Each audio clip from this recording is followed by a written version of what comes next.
भारतीय संस्कृतीत अन्नदान हेच सर्वश्रेष्ठ दान आहे असे मानले जाते. त्यासाठी आज आपण अन्नपूर्णा मातेची कथा पाहणार आहोत.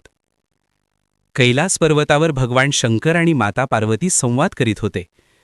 शंकर म्हणाले, हे पार्वती, हे सगळं जग मायेचं आहे. अन्न हे फक्त भास आहे. हे ऐकून पार्वती माता रुष्ट झाल्या आणि म्हणाल्या, जर अन्न मृगजळ आहे तर मी या जगातून अन्न नाहीसं करते. मग क्षणात पृथ्वीवर अन्नाचा अभाव झाला. शेतं कोमेजली, नद्या आटल्या, लोक उपाशी राहू लागले. भक्तांच्या आरत्या थांबल्या, देवळात नैवेद्य उरला नाही.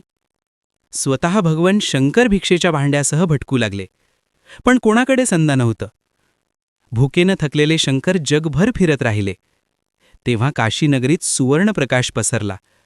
तेथे प्रगट झाल्या माता अन्नपूर्णा. हातात सुवर्णभांडे आणि पळी घेऊन भक्तांना अन्नदान करत होत्या. शंकर त्यांच्या चरणी आले, नम्रतेने म्हणाले, हे देवी, मी चुकलो. अन्न म्हणजेच जीवन आहे. माता हसल्या आणि त्यांनी शंकरांना भिक्षा दिली.